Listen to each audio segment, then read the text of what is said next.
Good evening. We are now ready to start our meeting. Secretary, please call the roll. Mr. Heisel? Here. Mr. Brown? Here. Secretary Zai, Dr. Hall. Here. Everyone, please stand for the pledge. Pledge allegiance to the flag of the United States of America and to the republic for which it stands, one nation, under God, indivisible, with liberty and justice for all. I want to say so bad. My country is. Hey, this evening for our good news reports, we have Monee Elementary School. I'd like to call forth the principal, Joanne Jones, and assistant principal, I believe is here, Mr. Amos Vaughn. And they will be discussing their volunteer recognition program.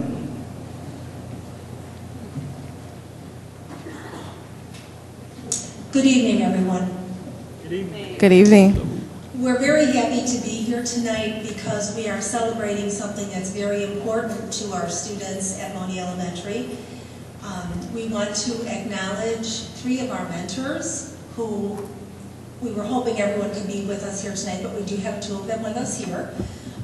About 3 years ago, we had a conversation with Reverend Hunt and Mr. Sanders about mentoring, and we have been very fortunate to have them with us for the past 3 years. This year, we are very excited because while Reverend Hunt and Mr. Sanders work with our young males, we had no one to work with our females. So that's when our very own Mrs. Harden entered, and we kind of adopted her, but she came willingly to work with some of our females. You know, we use a phrase very, very often when we're talking about our children, and that is, it takes a village. And that is so very true. The hours that the 3 of these very special friends of ours take to come to us every Thursday to work with those students endlessly, tirelessly, they're right there all the time. They're willing to do whatever we need them to do. They're willing to be there and support us and show their dedication to us. So we wanted to take that opportunity tonight to publicly thank them for all of their hard work and to let them know how much it is appreciated. Can we have them come up if we do that, please? Absolutely.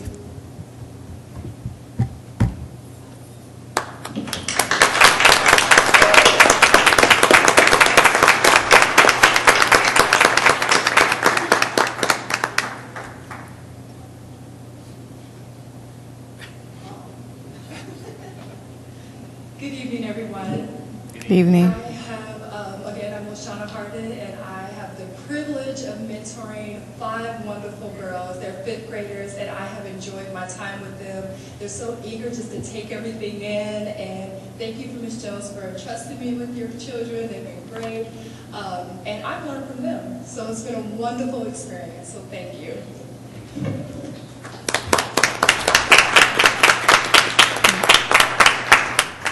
Good evening. My name is Charles Sanders, and on behalf of Dr. James Hunt, who couldn't be here with us tonight, I would like to say good evening. And he's my co-mentor.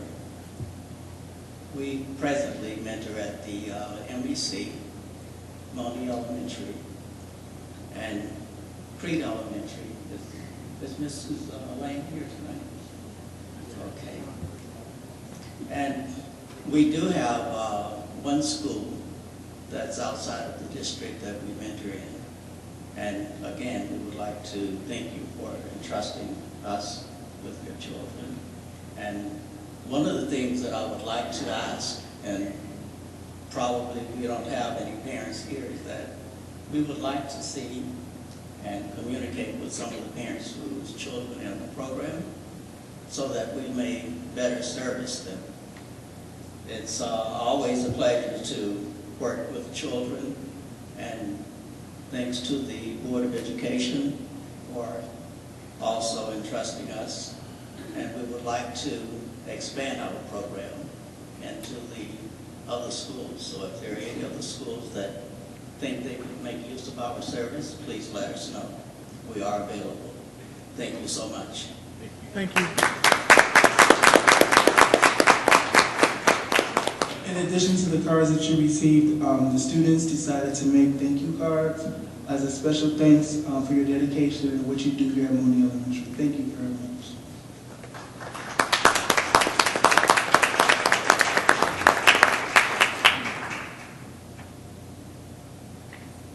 I do also want to thank some of our Monee Elementary parents who are in the audience tonight. We talked about this at our last PTO meeting, and we asked them to please come and show their support as well, so thank you to our parents.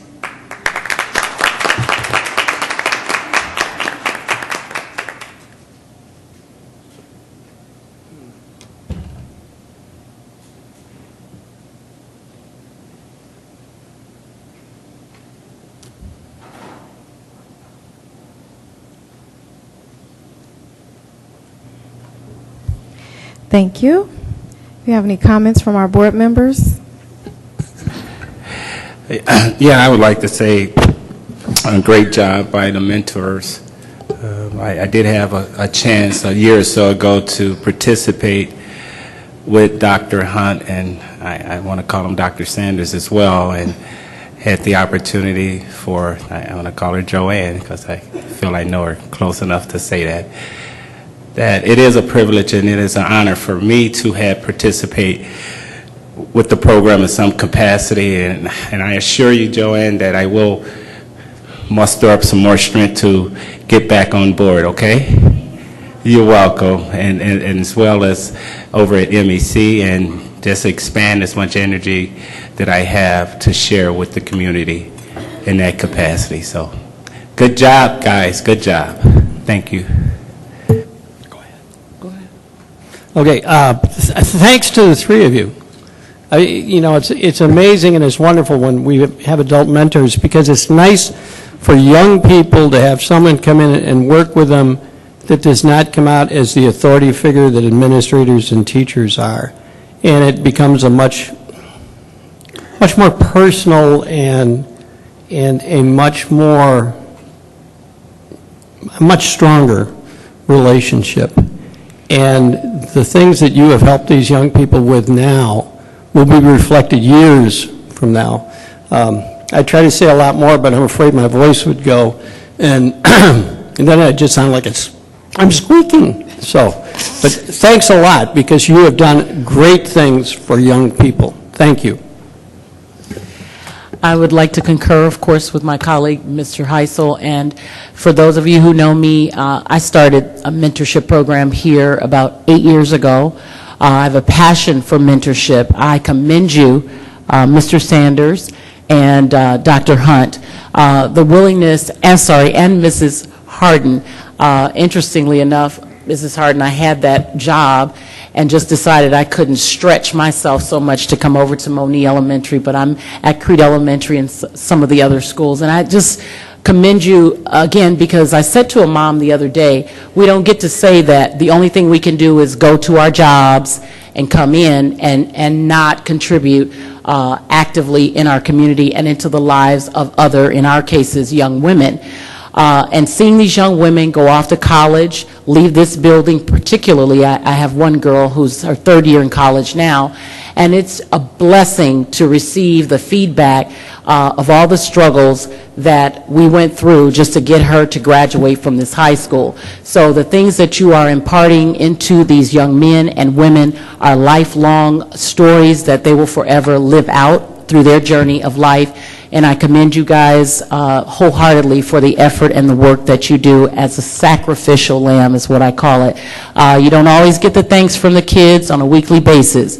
And as Mr. Sanders said earlier about parents, the need to make that a collective partnership so that it's not what Mrs. Sanders says, it's not what Mom says, it's what we all say collectively, and that it meshes and that it means the same thing. So I commend you guys. We salute you for your excellence in volunteerism and particularly your mentorship roles. Thank you. I believe Pastor Hunt just walked in back there. So yes, Dr. Hunt, can you please come up? And just real quick, I forgot to mention, and it would be remiss for me not to mention Mrs. Harden, so I apologize wherever she is. She's in the back. But she's in the back, just like church in the back.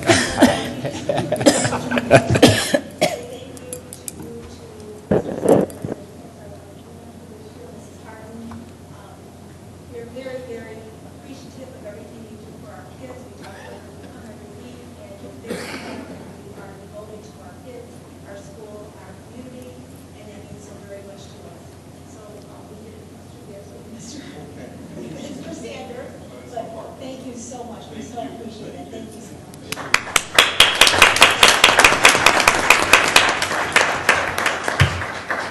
Group picture.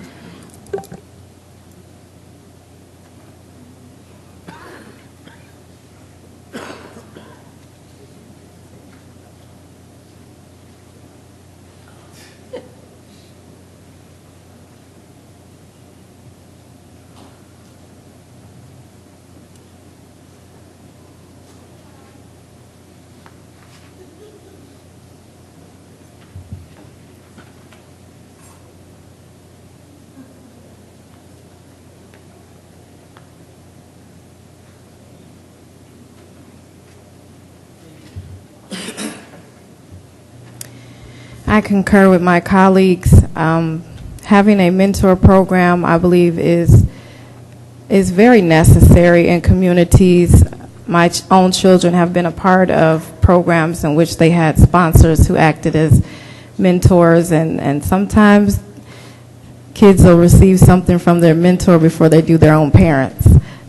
So I commend even the volunteers and the mentors, because it takes a lot of time out of your day, out of your own schedule, to do such a selfless act.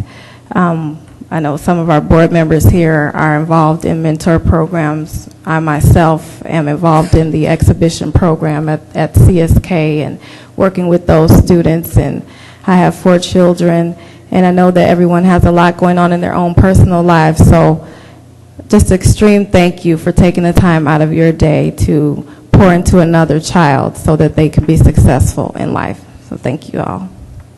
Mr. Cunningham? I'd just like to thank all of those who are participating in the mentoring programs.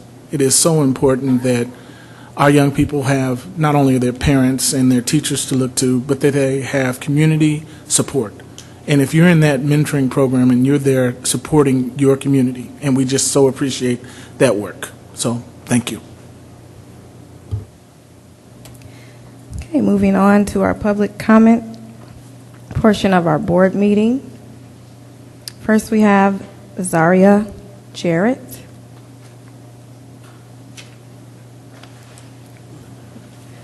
Did I say that? Oh, Zakia, I'm sorry. Good evening, everyone. Good evening. Again, my name is Zakia Jarrett. I'm the parent of both the freshman and the junior here at Crete Monee High School. And we've been a part of the school district and community for a little over 10 years. And during that time, I've had my fair share of battles with teachers who appeared to do more bullying than educating. But it hasn't all been bad. And there have been some great memories made right here in this school district. Now, my daughter is getting ready to graduate next year, and my son is going to be learning to drive. So I'm excited about the different things that lie ahead for them and also their peers. But what also has me a little anxious is to see that the parent-teacher battles seem to have turned into full-blown war, and there's a lot of infighting where there really should be unity. I believe in transparency. I'd like to be able to trust the reps that that are a part of this board to actually represent me versus having an underlying political agenda. I like to be able to trust that our children's teachers and counselors are making everyday decisions to educate and uplift these students. And I'd like to see the same energy and vigor that teachers put into walking through my community on behalf of a political candidate put into things like homework lab. Basically, I'm concerned that the bridge between home and school is broken, and we need to work together to mend as a community and to bridge that gap. I work in the field of education, just on the higher ed side. So my passion for education expands to colleges and universities all over the United States. As a parent, I am committed to being present and accounted for. I'm committed to being a voice for our children and committed to continue to working with you to do whatever we need to do to get us back on the right track. Thanks. Thank you.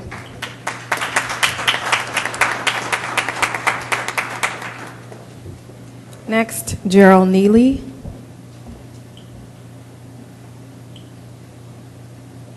Board members. I'm sorry, his comment is about board members. Sorry.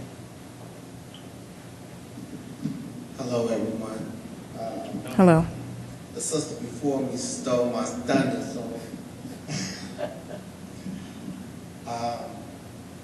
I'd just like to say that it has been a lot of infighting. I've been here for 3 years, and we really need to work together to bring our school to be the school that the whole nation will be proud of, not just our community. I want to say thank you to all of you all that's here now. Excuse me. And I hope and I pray that you all continue to uplift our children, because myself being a parent and a taxpayer, it really bothers me to just see that the invite. So with that, I end this, and bless everybody. Thank you.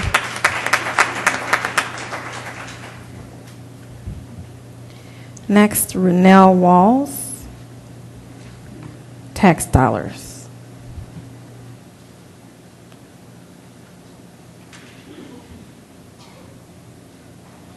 Good evening. My question is basically this. We live here in Crete, but my child no longer attends the elementary school. We go to Deputy Christian School down the street. And from what I understand, even though it's a private school, it's still a part of the district. It's in the district. So I was wondering if was there a way, because my tax dollars still come to public school, but it doesn't go, is there a way I can get my tax dollars to go to where my baby goes, so I'm not paying 2 different fees? So because I don't think it just makes sense for me to pay where my baby is not. So I don't know if you have any information who I would talk to see if it is even possible where my money can go where my child is. That's my question. Thank you. We can get that information to you. Thank you. Or at least the answer to your question. Next, we have James Young, tax abatement and teacher management relationship. Good evening, everyone. Good evening. Good evening. Members of the board. I stand before you as a resident of Crete Monee School District. I'm also a proud parent who this school district has produced 3 graduates. My oldest son, Kevin, is a 1995 graduate of Crete Monee High School. He's currently serving as a career Army soldier. Did 4 tours of duty in Iraq. My daughter, Debrell, is a 2005 graduate of this high school. She's currently living in Peoria, and she's a primary school teacher. My youngest son, James, is currently finishing his first year of college at Iowa Central Community College. He was on 2013 Crete Monee Championship football team. I say that to let you know that you have some good teachers in the school district. And with that strong parental support, they have been successful, and I'm a proud parent. My wife is going to be with me here tonight, but she was unable to be here. 2 points I want to make perfectly clear. First of all, I want you to know that there are parents in the school district that appreciate the tax abatement that was a result of 2013.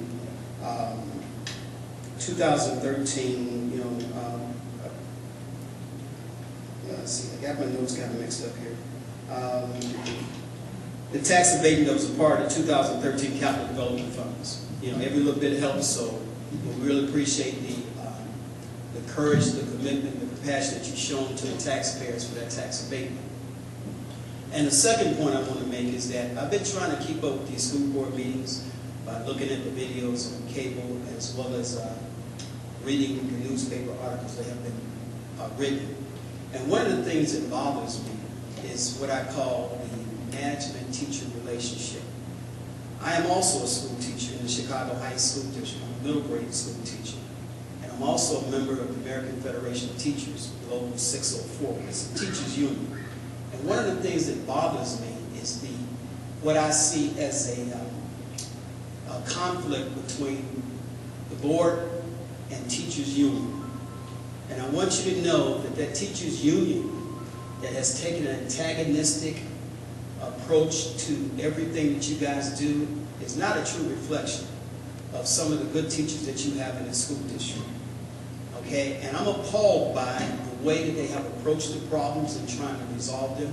It's true that sometimes management union can play an adversarial role, but it's not true that we cannot work in collaboration with you to be problem solvers, because that's what teachers are. We are innovative thinkers, we are creative thinkers, we are problem solvers. So I want you to take that in consideration as you think about teachers, because not all of us will take an antagonistic role to attack everything that you do. There are teachers that will work collaboratively with you to solve the problems in this school district. The number one priority is to educate our children. Thank you. Thank you.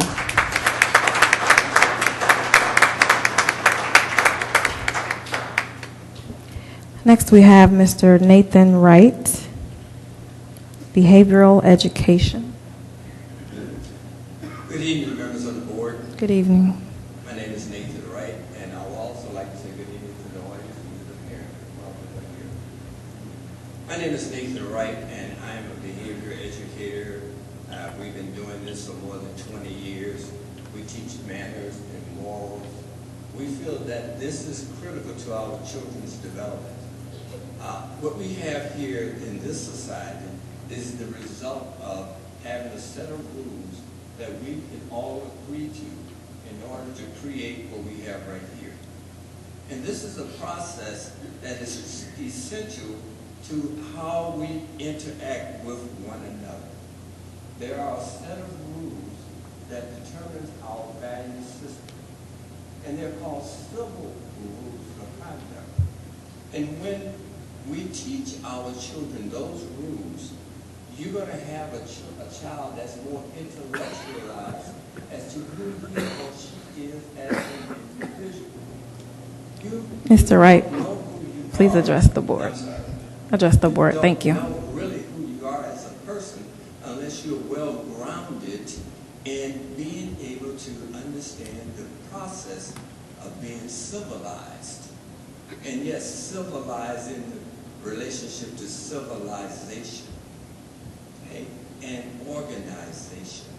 You have to have a set of rules that we can agree to on how to interact and engage with one another to be successful. And I consider this to be the foundation of our humanity as individuals, as a community. And what we see here is a result of that. And so this is what we teach our students and what we do. Everything you see that you can place your hands on is a result of people having a set of values that allow them to create everything that you see. And once you connect your humanity with that understanding, now you know how to conduct yourself in society.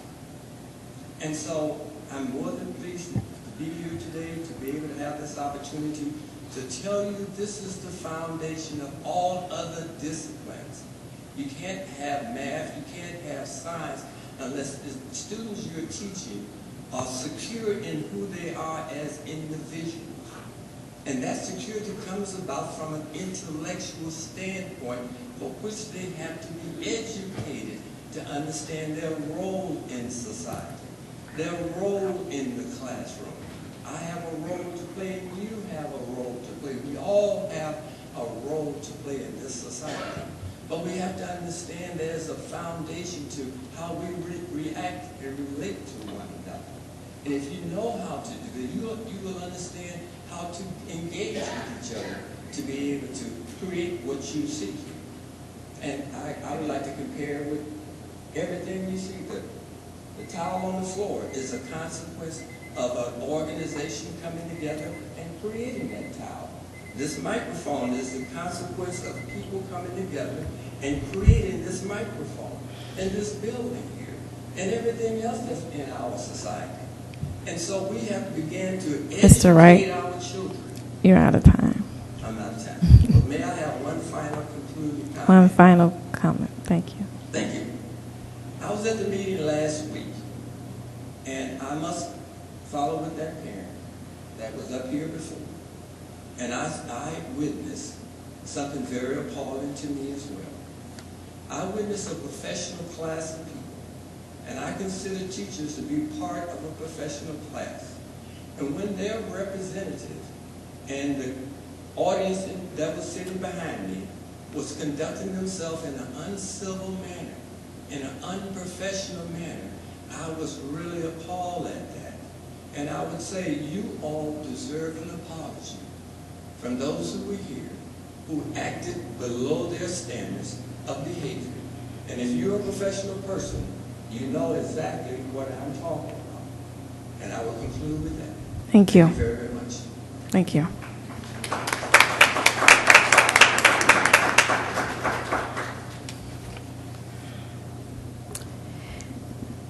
Next, we have Cynthia Hudson, the 1998 consent decree.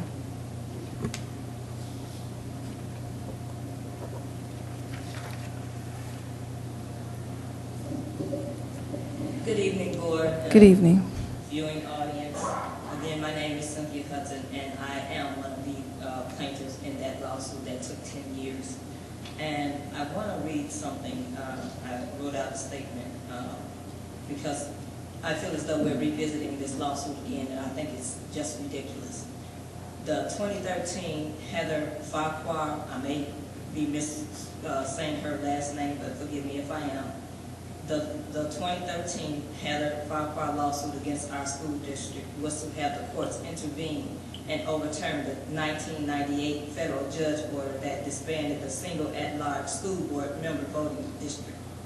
The single voting district was deemed by the federal judge as a method to deny many African Americans the right to vote for school board potential winning candidates of their choice in 201U school district. The judge found that African Americans in University Park, Monee, and unincorporated Monee rights were violated based on the 1965 Voters' Right Act. His findings revealed that Caucasians voted in blocks to keep African Americans from obtaining additional school board seats within a single large voting scheme. This was the 1965 March 1 sale was all about. Same thing. It was to obtain the right to vote and to exercise our vote to overcome the crippling legacy of bigotry and injustice. I can imagine why anyone would want to silence a whole race or a group of people who fought so long and so hard to have a voice. If we don't have an African American on the school board, then how can we have diversity on the school board? Our children and parents need, and we have the right to have someone on our school board who we can relate to and who we can feel comfortable with. Not to say that we can't feel comfortable with other races, but we need to have someone who understands us, who can fight for us. Can there be I would like to know, can there be some kind of amendment to the qualifications or requirements of the school board for the staff as well as the school board members that if they have complaints against them for them being unfair, unjust, or bullies, etc., can they be terminated? Why should we have staff teaching our children or school board members who don't have our backs, you know, they should be terminated. Our children they have to attend the school. You know, you have our children in school all day long. They shouldn't come to school and have to feel threatened in any kind of way. I have the experience of, my daughter graduated in 2000. My son will graduate this year. And all that time, I'm still seeing the same things, and that's ridiculous. I have experienced good teachers, and I have experienced terrible teachers who day after day after day bullied my child. There should be a diversity training with every employee that comes into District 201U before they get hired, whether they're a staff member or a board member. They should go through diversity training first.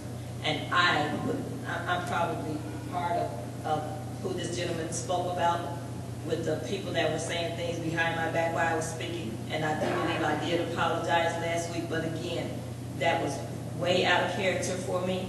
But I really did appreciate it being disrespected, and I believe I apologize, and I truly apologize to you again, because that is not who I am, and that should not have happened at this board meeting. So again, I apologize. Thank you. Thank you.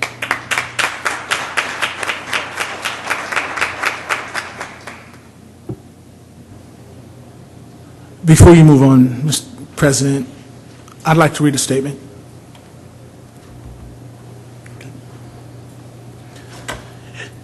In recent months, there has been a troublesome trend taking place in our school district that threatens the very fiber of our fabric as a school community. Some of us would have us believe that to disagree, one must become disagreeable, and in doing so, have lowered the level of discourse among our communities by taking to social media to launch racial insults, spread false information, and plan targeted attacks on the character of those whose ideas they oppose. I was saddened to learn of Facebook posting laced with racially insensitive remarks and plans to purposely disrupt school board meetings. I have the unique experience of observing these occurrences as an outsider looking in, and I can tell you that from where I sit, none of it is good for our children or the community. In fact, it threatens the family-oriented, welcoming reputation that our school district once enjoyed. Several colleagues from other school districts have recently commented to me about the insults, rumors, gossip, race baiting, and finger pointing that our school district is becoming known for.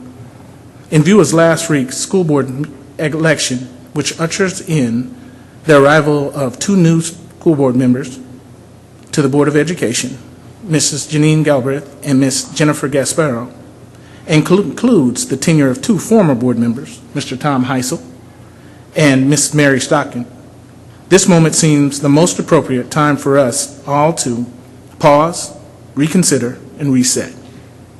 We must pause to allow ourselves the opportunity to quiet those distractions and preconceived notions that prevent us from truly listening to each other. We have to reconsider our own actions and what it means for our children's success if we don't learn to work together. Lastly, it is imperative that we reset by moving forward together and refusing to allow those provocateurs who seek to hinder our progress by constantly reminding us of the mistakes and misunderstandings of the past. History has taught us that a house divided cannot stand. The politics of division is a poison that prevents us from seeing each other as what we are, a community of families who love our children and want the best public education possible for them. We are powerless to meet and overcome the challenges ahead until we agree that while we may have different stories, different paths, and different ideas, we share common hopes and dreams for our children's futures. So starting tonight, let us each recommit by seeing every obstacle as an opportunity to work together, sharing resources and creating solutions. Let us regard our neighbors with the respect that we would want to be shown. Let us collectively decide that we will either rise or fall together as a community school district. Let us lay aside our misperceptions and see every student as our collective treasure. As superintendent of schools, I've been hired by this Board of Education to be the chief executive officer of this school district. The school board is responsible for monitoring my progress, However, all decisions related to the daily operations of our school, district personnel, and finances are made by my office. While our Board of Education is responsible for voting on a number of issues related to policies and procedures, please understand that their votes are based on recommendations made by me and my administrative team. And while I understand that every decision or recommendation won't be met with total agreement, I'm asking that you trust me to lead the school district in the right direction. Now, I recognize that building trust takes time. As a new superintendent and resident to this community, I've worked very hard this school year to get to know you. I've had the pleasure of having numerous conversations with a cross-section of peoples from each community, including village mayors, clergy, business officials, law enforcement, single parents, two-parent families, empty nesters, single-home residents, and renters, the elderly, young parents, and new residents to the south suburbs, all in an effort to better understand the issues that are important to stakeholders in each of the 4 communities the district serves. Afterwards, I took special care to catalog each and every conversation. These dialogues have been precious to me and have served to help me guide in my decision-making. I will tell you that the consistent themes that continues to resonate with me from each of those voices are the phrases, our community and our kids. No matter what the person was referencing, at some point in the conversation, those 2 phrases emerged, our community and our kids. Despite the rhetoric and negativity being propagated by a few, I remain encouraged and hopeful that we will not simply yield to the easy decision to pick a side that looks like us or believes what we believe or dislikes what we dislike. But we will commit to the hard work of learning how to work together for the sake of our community and our kids. I received a call last week from a longtime member of the community who requested to meet with me. The person was troubled and shared with me their deep concerns about the rhetoric being used by some to express their discontent with the Board of Education and superintendent. The community member expressed their hope that we could find some ways to work more positively to achieve our goal of improving our schools. This, more than anything that I have experienced in all my time here at the Crete Monee School District, has filled me with so much hope and optimism.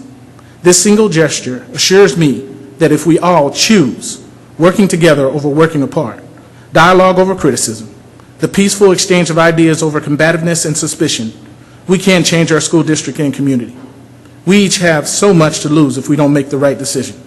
So let's decide that today is a day we pause, reconsider, and reset for the sake of our community and our kids. Thank you very much.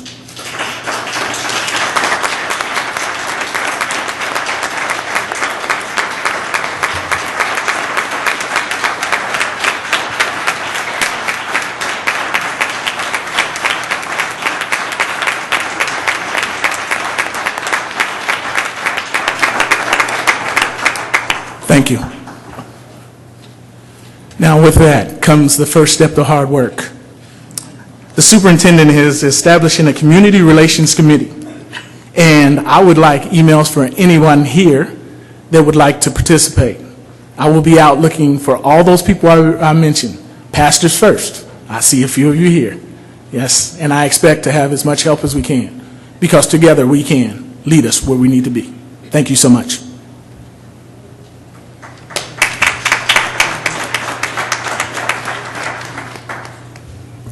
Thank you. So eloquently spoken and conveyed.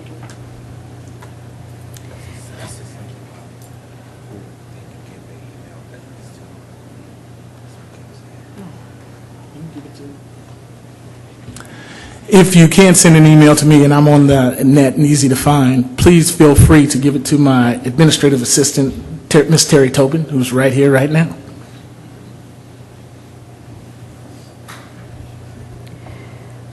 Okay, moving forward, we are at board updates. Do we have any updates from our board members? One board update, and that's just to update you on our last, back in, oh gosh, it seems like a long time ago now, but back in March, the board annually, or we take 2 retreats, if you will, and I don't know if it's a retreat because it's more work involved than relaxation at all. But this year, the board members, a few of us, were able to make it to our annual national conference National School Board Association. It is our professional development time. I think I heard someone say earlier what it takes to actually be a board member. The state of Illinois doesn't require much, except that you be 18 years of age, reside in the area in which you would like to represent. But it does take a whole lot more if you're passionate about the job that you signed up to do. So we did, the three of us, Drs. Hall, Mr. Brown, and myself. I believe there's one other who may have registered, but we did go, as we have for many years, to receive and retrieve information that is vital to growing our district and sharing that information with the administrators and just learning. It's a very insightful opportunity to experience what other towns, communities, states across the nation are doing to find ways to implement higher success rates for their students. A lot of you talked about coming together. There are teachers and staff members from all over this country who come together, and they don't necessarily agree, but they do decide that children are first. I sat on the plane with a superintendent from New Mexico, and he shared with me that they had changed their policies regarding cell phones. And for those of you who've been keeping up with our district, we had a cell phone debate and discussion that wasn't the nicest scenario, but it takes a lot of communication and understanding to know that policies are written not necessarily to squash individuality, but certainly the opportunity to allow people to have, freedom of expression. So just in talking to this gentleman on the plane, the networking that happens as a result of participating in the national conference gave me some insight to share with our policy teams as it relates to the improvement of academic success for students. So I just want to encourage you that this board is continuing to educate themselves, to bring back things that are essential to the improvement of our student success, as well as our own success as a district. It is, what was it, Friday, Saturday, and Sunday, and Monday.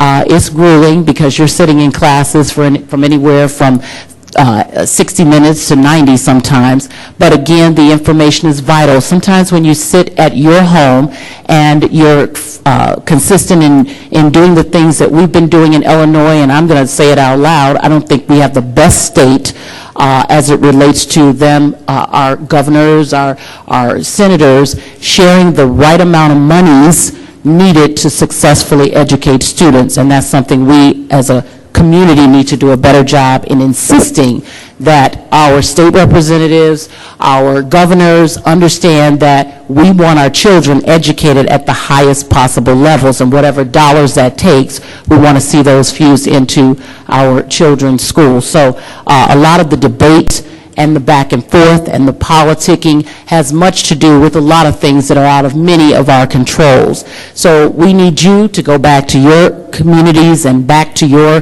state representatives, and they listen to letters that you write, and that's what I found. I was in a workshop where they talked about a community bridging together and saying, we're not going to take this anymore. We want money for our schools. That's the only way that we can successfully educate our kids. So I just want to commend my colleagues for taking the matter seriously. We all, shared, even our superintendent, I apologize, I left him out, but came. I read something earlier today that says when we stop educating ourselves and stop learning, then we die. So we are living people. We will continue to educate ourselves to become more adequate in the things that we do as fiduciarily responsible individuals as we currently are. So I thank you. That was the board update. I'll respond briefly. As an attendee, I've been on the board for 6 years. I believe I have attended 5 national conventions and all of the state conventions.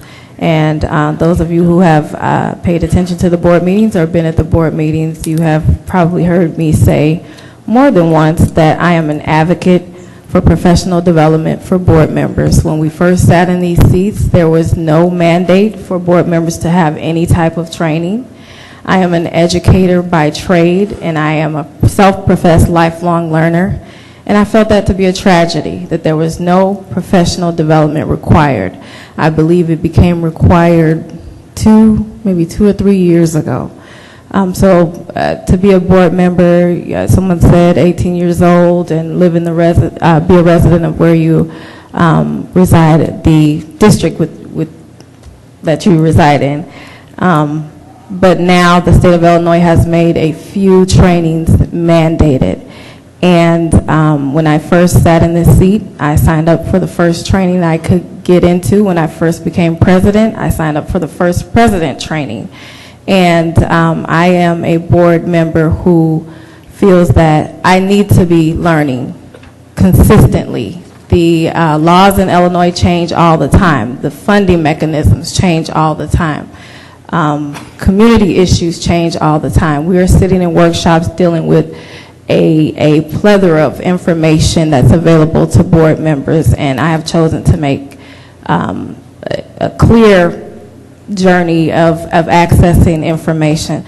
So I am an advocate for that. Even the 2 new board members, you will get that from me. You'll be getting your information about the first training, because you cannot sit in this seat and not be educated and make decisions on behalf of children and be over, I think we're at $72 million dollars or whatever our budget, our budget is. You have to have education in order to do the things that we do.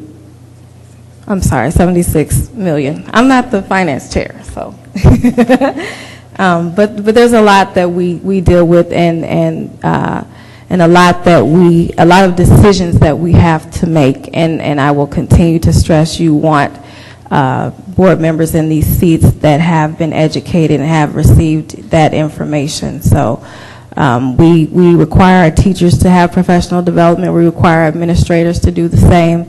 And I, again, totally support educating our board members in order for them to make the right decision for our children.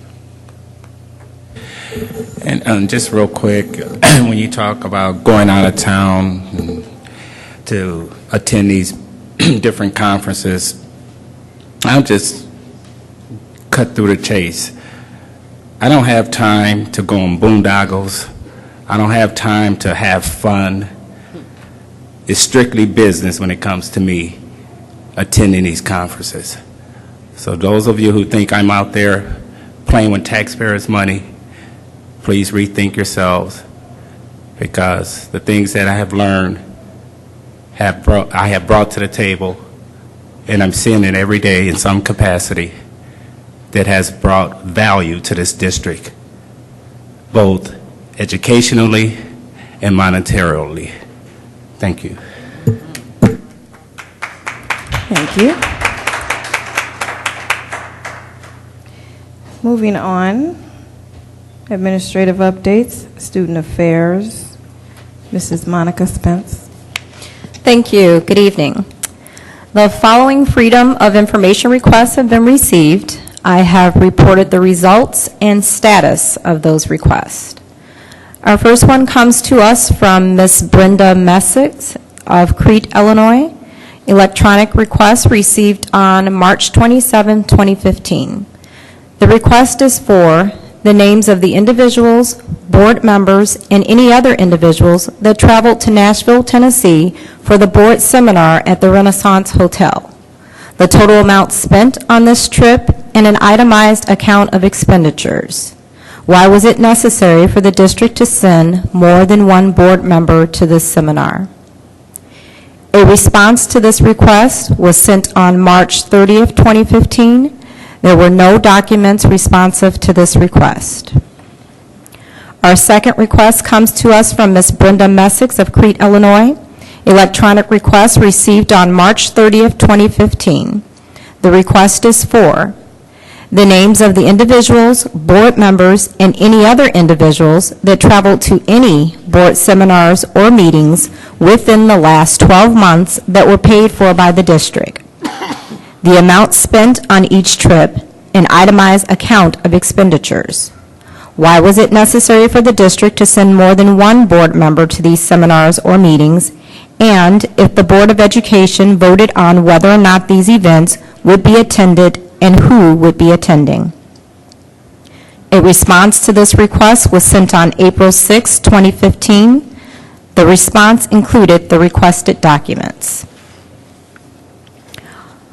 Our next request comes to us from Ms. Tammy Burnham of Crete, Illinois. Electronic request received on April 2nd, 2015. The request is for, please provide me with all contracts between the Crete Monee 201U School District and Nathaniel Cunningham, Jr. A response to this request was sent on April 2nd, 2015. The response included the requested documents. Our next request comes to us from Ms. Linda Pete. Electronic request received on April 1st, 2015. The request is for a copy of the 2012-2013 and 2013-2014 district calendar and the calendar of district office meetings. The dates that Dr. Edison held the mentoring meetings with the new administrators during the 2012-2013 school year. A response to this request was sent on April 7, 2015. The response included a partial fulfillment of this request. Our last request comes to us from Ms. Jill Kellogg of Carefree Lawn Maintenance Incorporated. Electronic request received on April 7, 2015. The request is for bid results of the 2015 lawn maintenance project. A response to this request was sent on April 7, 2015. There were no documents responsive to this request at that time. This concludes the FOIA request for the April 21st board report. In a continued effort to better serve our communities and to achieve greater transparency in school district practices, the Freedom of Information request and response documents are posted online following each regular board meeting. Interested stakeholders are invited to access the FOIA readings via the school district website at www.cm201u.org under the Board of Education tab. Select FOIA Request Archive. Thank you. Thank you. At this time, we will have business updates. Dr. Ann Williams. Thank you. Good evening. Included in your packet is a presentation that was presented at the April Finance Committee meeting relating to financial projections completed by PMA Financial, an independent financial consulting firm.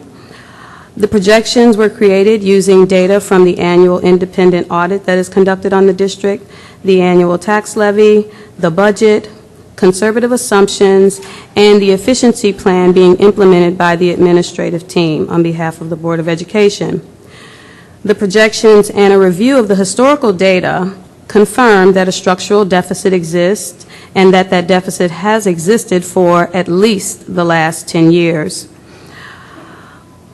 Projections also indicate that the 2016 through 2019 efficiency plan will reduce the deficit substantially, moving the district closer to a balanced budget. That concludes my report on that item. Okay, thank you. The fiscal year 14 tax extension. Yes, also included in your packet is an informational report regarding the actual tax extension. We did receive it from the Will County Clerk's Office about 2 weeks ago, and the information included is consistent with what the board actually approved for a tax levy estimate back in December. The actual extension includes an increase of 1.63% to the property as a whole within the district. I think it's important to note that the property values decreased 4.8% for the entire district, and it was originally estimated to decrease just 2.5%. So by levying more than we expected to receive, we covered ourselves because we didn't know what the actual values would come in at. So the decrease, again, was 4.8% overall. And since we have so many state taxpayers in the audience, I think it's important to note that roughly 67% of the district's revenue comes from property taxes. That's all I have for that report. Dr. Hall? Okay, thank you. And tax rate comparison. A request was made to compare the tax rates for our district to neighboring districts in the area. That comparison resulted in a finding that our rates are actually on the low end compared to some of the neighboring districts with similar demographics like Bloom Township and Homewood Flossmoor. So that information is included in your packet. If you have any questions, I'd be happy to address those for you.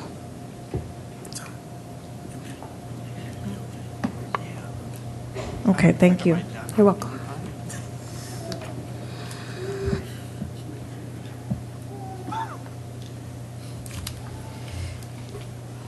Okay, may I have a motion to approve the consent agenda? Moved. Moved by Mr. Heisel, Second. second by Mr. Brown. Any comments or questions?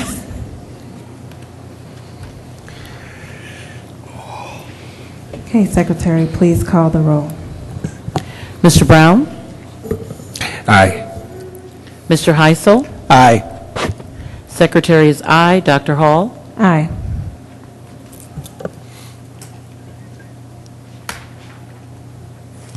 Just want to be clear on the overnight field trip approval for the remaining overnight field trips for the 2014-15 school year.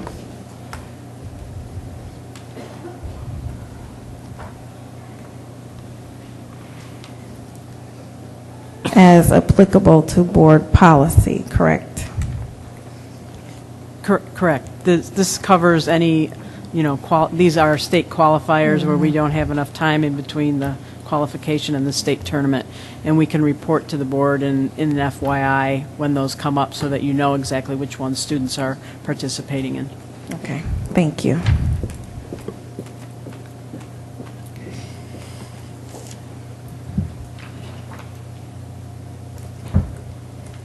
At this time, I would like to acknowledge all of our donations. Principal Aaron Lane would like to thank Elizabeth Stanula Kuiken,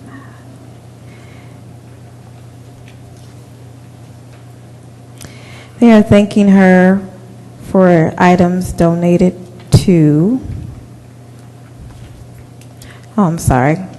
volunteer time by Holland Company and their employees for their Guys and Gals reading program, as well as the Aurelio's Pizza lunch to end the program. Principal Aaron Lane would also like to thank the Crete Elementary PTO, attention to Grace Travato, for their generous donation of copy paper.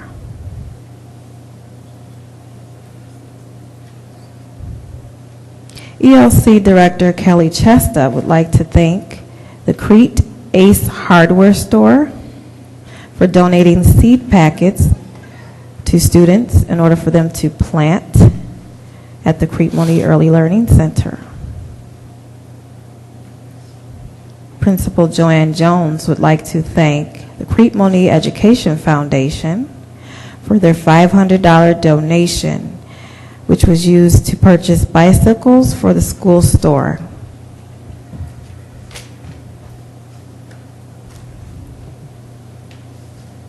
Principal Brian Main would like to thank Mr. and Mrs. Welsh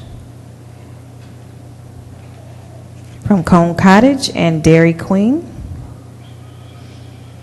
for their generous donation of gift cards and coupons to the 6th grade center. And that concludes our donations. Moving on to our action reports, our superintendent, Mr. Cunningham. Good evening. According to Vision 2020, education is an investment in our children's future, our state's future, and our nation's future.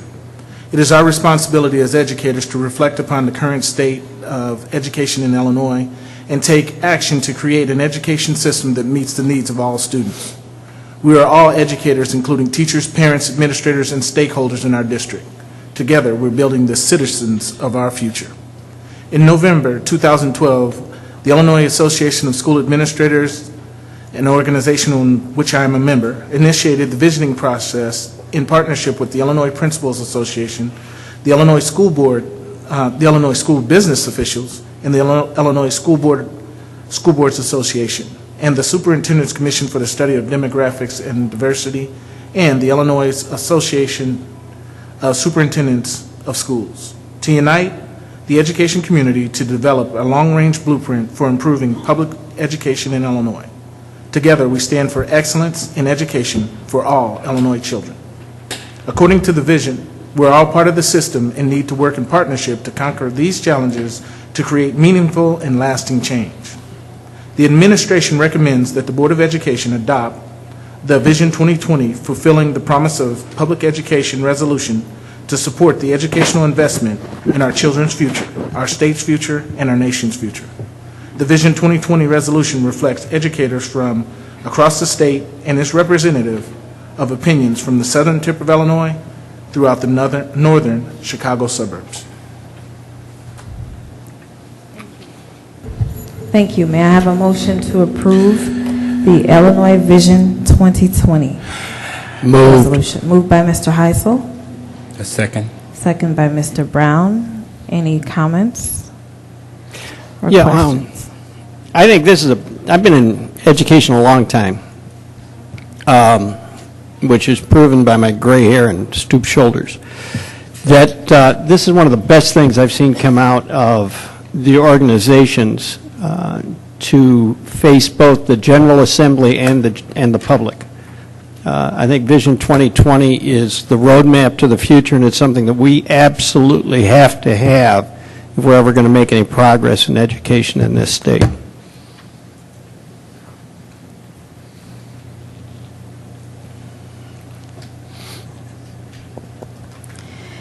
I'll share briefly that I was actually a part of this vision in Springfield earlier this year.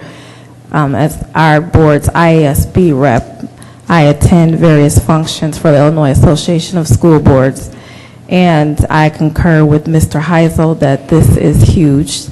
This is a first-time event of these varying associations coming together and creating a voice down in Springfield saying these are the things that we feel are priorities in education. And there are 4 top priorities for Illinois that they are envisioning, for Illinois having highly effective educators, Illinois students being engaged in 21st century learning, that there be a shared accountability between educators, administrators, and our legislators and our community, as well as having equitable and adequate funding for our schools. And this is an effort to collectively come together and, for lack of a better word, push Springfield to do what's right by our children.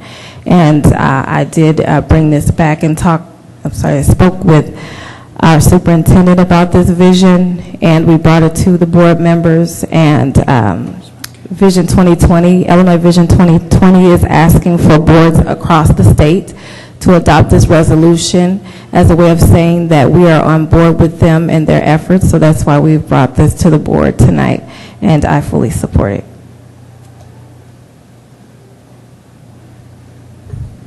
Secretary, please call the roll.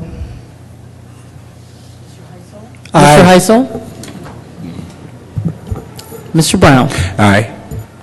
Secretary's aye. Dr. Hall? Aye. Okay. Resolution. This is a resolution that we pass every year to reemploy our existing teaching staff for the 2015-2016 school year. And in addition, it also does call for the reduction of our first-year teacher assistants, and this is again something we do on an annual basis. It has no reflection whatsoever on their performance. It is simply so that we have the flexibility to determine what our teacher assistant needs will be based on our special education needs for next year. We do anticipate and certainly hope that we will be able to call most, if not all, of these individuals back. So this is not intended to be an austerity measure by any stretch. And finally, to approve the retirements of those individuals who are retiring this year. So I do recommend passage of this resolution. Thank you. Thank you, Mr. Neal. May I have a motion to approve the resolution authorizing reemployment of certified staff for the 2015-16 school year, plus dismissals and retirements for the 2014-15 school year? So move. Second. Any questions or comments?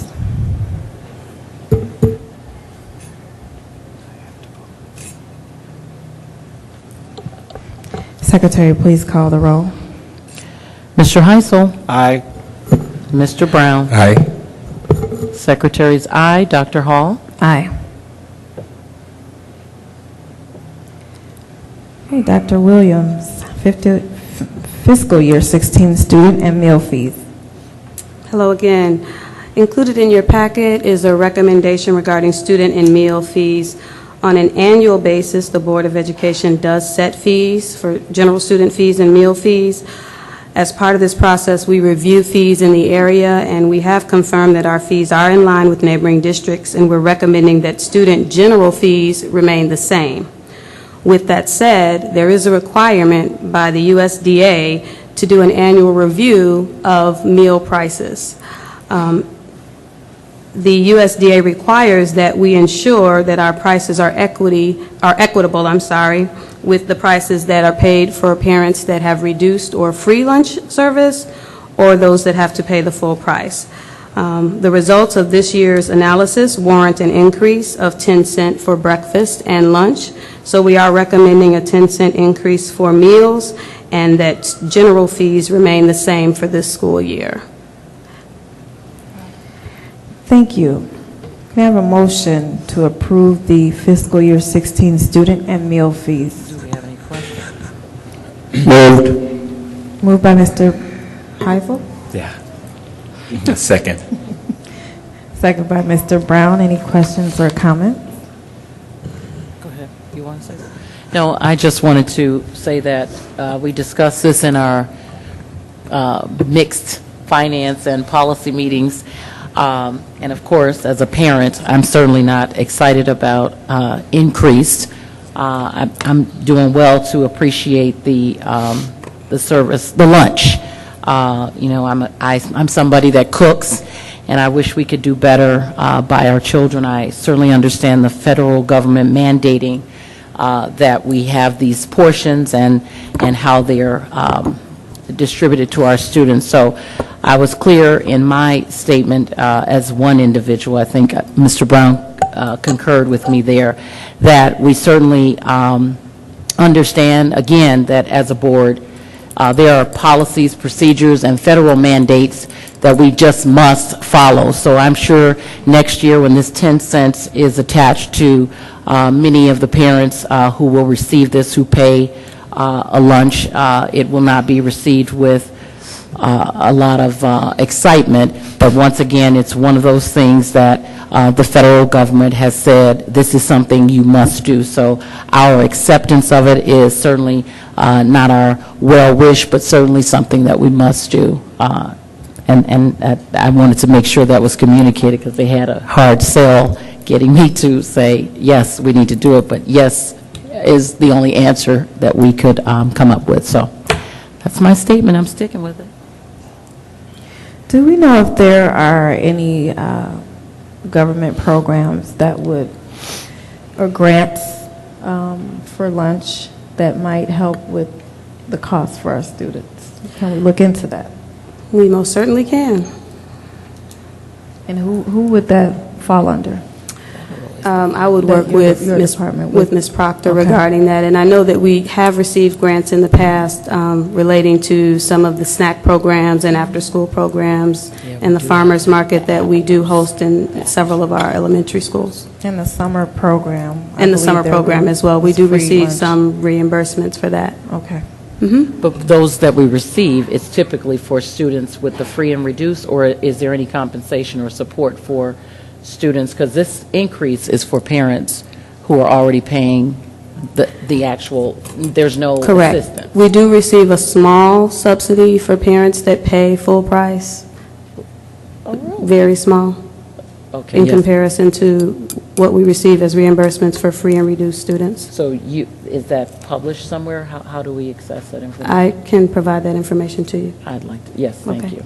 But I'm referring to any grant programs, and I don't think that they only apply to free and reduced, like the summer program. No, was that's a not community-based program, Right. so we receive reimbursement for that, separate from the regular lunch and breakfast programs throughout the year.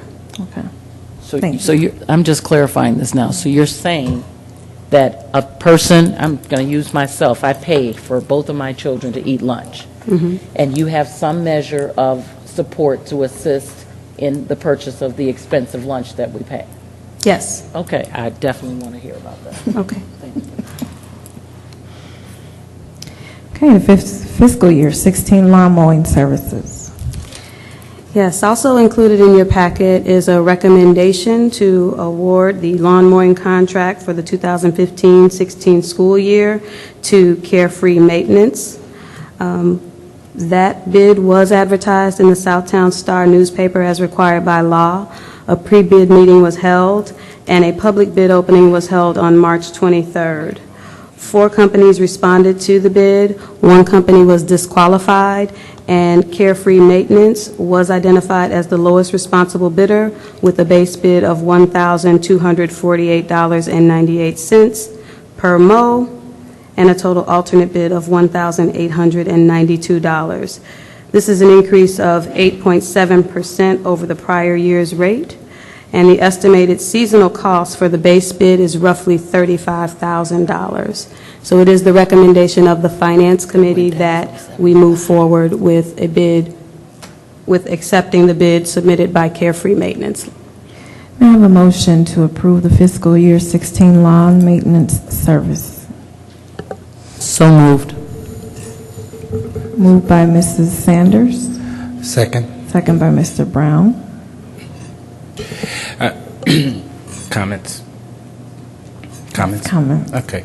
Just want to reiterate that although we bidded on this particular contractor to provide services for us at the price stated, we are going to continue, and correct me if I'm wrong, we are going to continue to look for opportunities to even lower the cost that we are going to approve, hopefully tonight. Yes. When it comes to, and I know you mentioned mow, not mow. Not Brown. mow You said brown, mow brown, but okay. lawn mow. Lawn mow, okay. So, yeah, we are going to be looking for opportunities. This was discussed in very details in the Finance Committee, and we are, again, going to be looking for opportunities to do as much as we could in-house with the personnel and the employees that we have on staff. Dr. Williams, you stated that one of the bids was rejected or disqualified. Yes, ma'am. Can you explain why? Yes. One of the bids was disqualified due to a conflict of interest as it relates to the ownership of that particular company. The company has at least 50% ownership by someone that is an employee of the district, so it was disqualified for that reason. Okay, thank you. You're welcome. Fiscal year 16 lawn maintenance services. Yes, also included in your packet is a recommendation regarding the lawn maintenance service. We did not receive as many responses for that particular bid throughout the process. Only 2 bidders responded, True Green and Forever Green. The lowest bid came back at roughly $46,000. When we looked at that as a whole, we made a decision to try to reduce the number of treatments that we had in several areas. So after meeting with the Buildings and Grounds Department, we did reduce the bid, or the treatments that will be included in the bid. So the recommendation for today is just under $25,000 to recommend Forever Green to begin treatments for this season.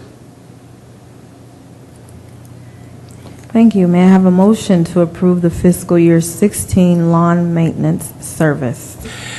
A motion that we approve the fiscal year 16 lawn maintenance service contract. Moved by Mr. Brown.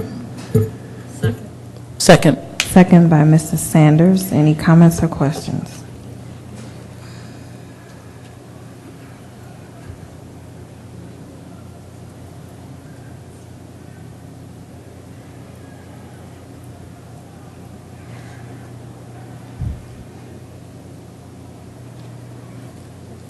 Secretary, please call the roll. All right, Mr. Brown? Aye. Mr. Heisel? Aye. And Secretary's aye. Dr. Hall? Aye. I believe we do need to revisit our previous motion, fiscal year 16 lawn mowing service contract. The motion has been moved and second. Mhm. Please call the roll. You didn't catch that, Terry. I'm shocked. We got 4 motions on that. Okay. So, Mr. Brown? Aye. Mr. Heisel? Aye. And Secretary's aye. Dr. Hall? Aye. Thank you. The lawn, Yes. yeah, lawn mowing. Lawn mowing. The name of their company is Carefree Lawn Meat. Okay. And they're mowing and maintenance, and maintaining. They are mowing. They're going to maintain the length of the grass. Lastly, the civil engineering RFP summary.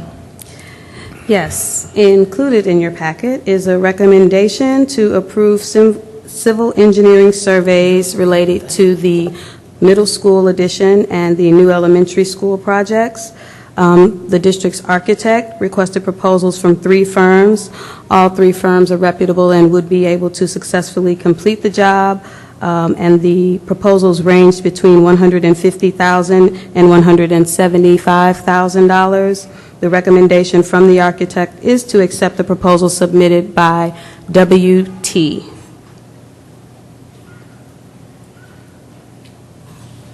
Thank you. May I have a motion to approve the civil engineering RFP summary? So moved. Is that the proper wording? Second. RFP. The RFP The for RFP. civil engineering Gotcha. services provided by WT. So it's actually the civil engineering RFP provided by WT. Thank you. Moved by Mr. Brown, second by Mr. Heisel, I believe it was. Secretary, please call the roll. Okay, Mr. Heisel? Aye. Mr. Brown? And Secretary's aye. Dr. Hall? Aye. Okay, curriculum. Ms. Laura Hirsch. In January of 2014, the Illinois State Board of Education adopted new K-12 science standards called the Next Generation Science Standards, or NGSS as we use in our educational speak. These new standards are to be fully implemented by the 2016-2017 school year, and eventually that will also include a new state science assessment. As we know, with our Common Core standards, when standards change, our curriculum and our assessments also have to change. During this current school year, our 6th through 8th grade science teachers piloted several instructional units from the Science and Technology Concepts Program, and they've made a recommendation to adopt the program beginning with the 2015-2016 school year. The STC program is an inquiry-centered middle school science program. It was developed by the Smithsonian Science Education Center, which is a branch of the Smithsonian Institution, and it is published by Carolina Biological Supply Company. The program is aligned with the Next Generation Science Standards, and I have attached the K-8 program scope and sequence for you. The cost of the adoption is $76,943.11. This is approximately $67 per student, and the cost is already included in the 2014-2015 curriculum budget. The administration is recommending that the Board of Education approve the adoption of the Science and Technology Concepts Program for 6th through 8th grade science classes for the 2015-2016 school year. Thank you. May I have a motion to approve? A question? Moved. Second. Somebody's ready to leave. Let me make a correction because on our agenda it's stated as the NGSS adoption, but we are actually voting on the adoption of the Science and Technology Concepts Program, correct? To address the NGSS standards, yes. Okay. What's the acronym, Laura? Next Generation Science Standards, or NGSS, and the program is called the Science and Technology Concepts, or they refer to it as the STC program. Everything has a has an acronym. And it all leads into the STEM program, with science, technology, engineering, Which and is math. now the that will be done STEAM at the high program. school. I said STEAM, yeah, I was just going to say. I said And if you STEAM. keep it up, we got a few more letters in the alphabet we could use. I saw the STEAM. Steaming Arts. next. They threw the A in there for arts. Okay, so let me get clarity because we have the standards, which is NGSS. And I'm looking at the recommendation, which says that the Board of Education approve the adoption of science and technology concepts. So is it STC or is it NGSS? We're adopting the Science and Technology Concept Program to address the NGSS standards, or the Next Generation Science Standards. Okay, may I have a motion? I believe it already has been made and seconded. It is to... You don't really Accept. want me to do it again, do you? No, I don't. No, I don't. Okay. Just to be clear, I'm just a stickler on that. To adopt the Science and Technology Concepts, otherwise known as STC, to address the NGSS standards. Okay. Or Next Generation Science. And Secretary, please call the roll. Okay. Mr. Heisel? Aye. Mr. Brown? Aye. Secretary's aye. Dr. Hall? Aye. And we, of course, support anything that's going to help our students. These standards are changing, and if these programs can help them reach these standards and help our teachers to teach these standards, of course, we support. Yes. I think what's exciting about the new science standards is that it is a definite shift away from knowing science to doing science. And that is the expectation, and this program will provide that. And we've been very fortunate this year in the pilot because the trainer that the company has provided us was a science teacher in a middle years IB program. So it's a nice connection for us as we move forward with that to us in the middle And school. this is 6th through 8th grade. 6th through 8th just grade. to clarify. Okay. Will it help at all with the, you know how we have this system where we don't have students in line for biology? Remember that dilemma that we have? Will this help in any way to further advance students' success there? I think the issue that we've always had with biology is that biology traditionally has been very text-heavy, a lot of reading. And as we move into these new standards with the focus being on doing science, the standards even at the high school level are focusing on doing science. So I think it will address what you're talking about.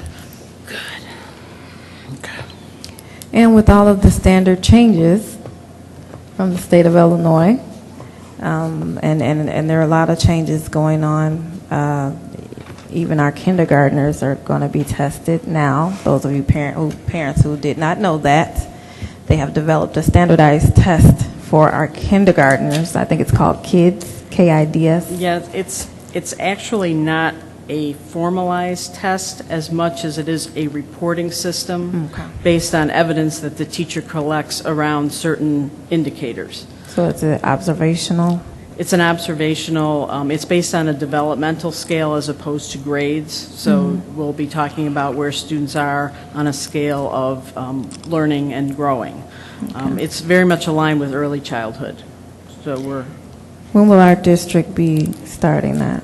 The interesting thing, this year we have 4 of our kindergarten teachers, 2 classrooms, our 2 co-taught kindergarten classrooms piloted the kids assessment this year. We were all under the impression that we would be going with full implementation beginning next fall, and the state has backed off on that implementation timeline. So really we have, it's a 3-year implementation timeline, so that's fortunate for us because it will give us time to use the experience that those 4 teachers had this year to build our implementation plan so that we're ready for full implementation in the 3rd year. So it's a nice I was in a change. meeting with, at the No Child Left Behind event, and Chris Cook, for those of you who don't know, he is our current state superintendent. He works with the Illinois State Board of Education, and he was sharing that they got a little pushback from some teachers that gave them some feedback, and that's why it's a little delayed. So, but it's coming. It's coming. Yes. Okay, any old business? Any new business? Yes, we have new business. I'd like to go ahead and pass it over to Mrs. Monica Spence. Good evening again. The Office of Student Affairs is pleased to offer 2 proposed enhancements to the student registration process for the 2015-2016 school year. Our first is student registration will include 3 options: mail-in, online, and then annual registration. The benefit of 3 options is they offer convenience for our customers and decreased wait time, fewer lines during annual or walk-in registration. Mail-in and online registration will only be available for returning students, and we anticipate that the packets for mail-in and online registration will be mailed out the week of May 4th. Our next proposed enhancement is that annual or walk-in registration will be reduced to 1 week. The tentatively scheduled dates are July 20th through July 24th. The benefits that we hope to see are lower operating costs to the district, having 1 week of walk-in versus 4 weeks. As always, our goal is to offer an efficient, streamlined registration process. Our plan this summer is to use mass marketing, frequent communication, and a convenient format in an effort to encourage as many returning families as possible to register ahead of the July annual registration week. We strongly encourage our families to make every effort to take advantage of one of these options, in particular the early options of mail-in or online. Our attendance numbers on the first day of school are directly connected with funding. In addition, being present on that first day of school helps to ensure that our scholars start the school year on a strong, positive note. Thank you. Thank you. You know, thank you, Ms. Spence. This is not really new business, but I do want to just take this opportunity. I know this is Board Member Heisel's last full day as participating in a regular board meeting. And I just want to just thank you, Tom, I know I'm going to get an opportunity to say this maybe again next month, but thank you for your leadership. Thank you for your experience. Thank you for not really arguing with me. You knew how to draw back, and so did I, and we never had any confrontations regarding issues. So do well in your next life to come. You have another 75 years in that capacity as well. Thank you, sir. Well, thank you. Thank you. Speaking of, we will be seating our new board on May 5th, and that agenda will be posted. At that meeting, our new board members will take their oath as board members, and we will say goodbye to Mr. Heisel as well as Mrs. Stockton, who will be leaving us after many years of serving on the school board. Okay, can I have a motion to adjourn? Wait a minute. I've got one thing left. One thing? It's nothing modeling or anything. It's kind of scary. There have been some changes downstate. And one of the things that the citizenry needs to be aware of, and the board especially, there have been some changes with the State Board of Education that are very important. The first is that the governor is very strong on vouchers and charter schools. As a result, his appointment of the new president of the State Board of Education in Reverend Meeks is a man who is also very strong in vouchers and in charter schools. There was only one candidate. There was a closed session held by the State Board of Education that was a surprise to everybody, and it was about personnel. And the only personnel that the State Board of Education deals with is the superintendent. Superintendent Cook has been replaced by a man named Martin. He was the only candidate. He was recommended by the governor, and he is a strong voucher and charter school proponent.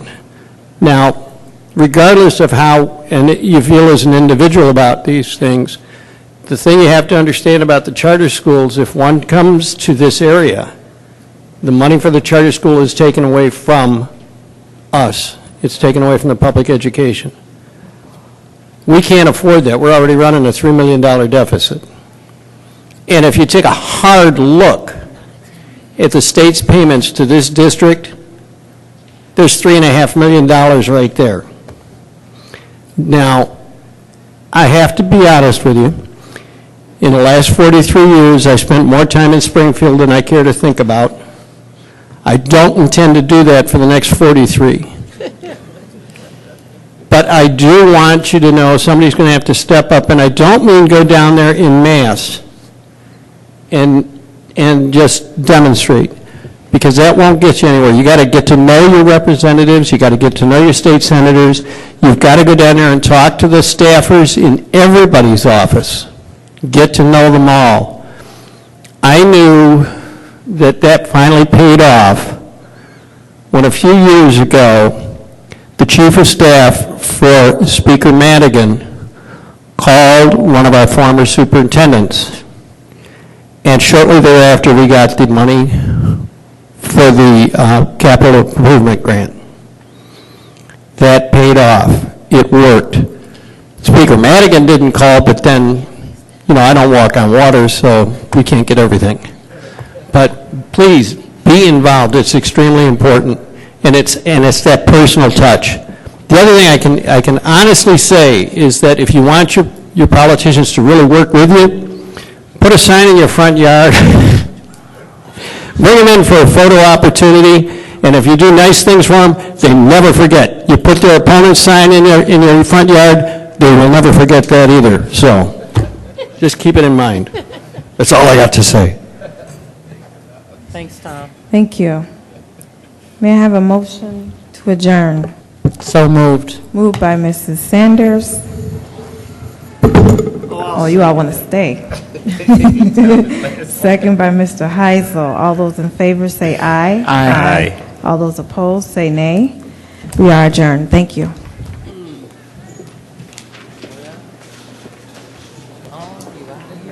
Oh, yeah. Well, no, May 5th. Yeah. Watch it change.